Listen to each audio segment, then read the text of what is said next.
Ksubas Daf Tes Zayin.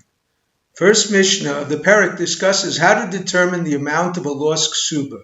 For example, the bride claims she was a virgin entitled to 200 zuz, whereas the husband claims she was a widow entitled to 100.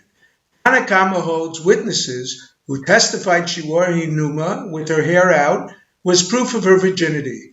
Yochanan ben Baroka holds even dried grains distributed at the wedding was proof. Question: why can't the day of the week she married prove her status? Answer: a Bulgaris who naturally lost her virginity or any other non-virgin can get married on Wednesday. It is not foolproof. The last statement of the Mishnah seems a non sequitur.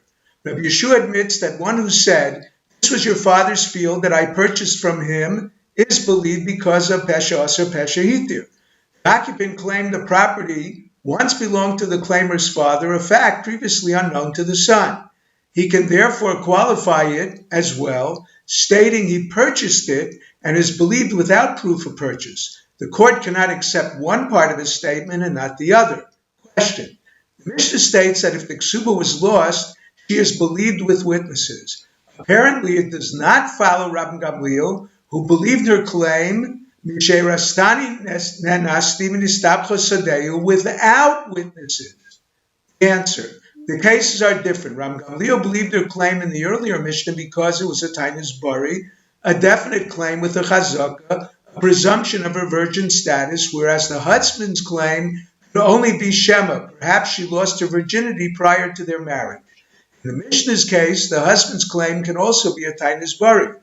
Cheskes Basulim, presumption of virginity, is offset by his Cheskes Mammon, his possession of the money. The end of the Mishnah states that Rabbi Yeshua admitted to Rabbi Gamliel's opinion. The implication is they disagreed in a similar case. The Gemara rejects three previous Mishnahs in the first parak because those claims were not supported by amigo, as in our case. Only her claim in the Mishnah on Daf Yud Beis Amud Beis, is supported by amigo,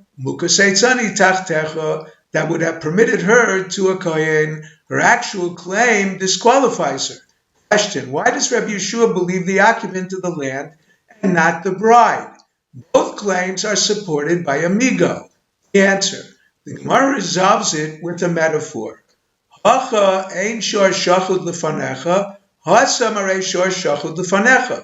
who discovers his ox slaughtered has grounds to investigate and initiate a claim against the unlawful slaughterer. However, without the slaughtered ox, he has no grounds to initiate a claim. Yeshua distinguishes between the two cases similarly.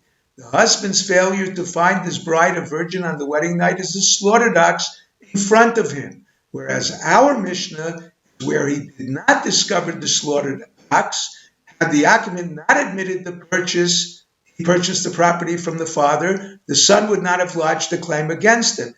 It is only such amigo that Rabbi Yeshua accepts. Question: most girls who marry are virgins. Why does our Mishnah require testimony that a bride is a virgin?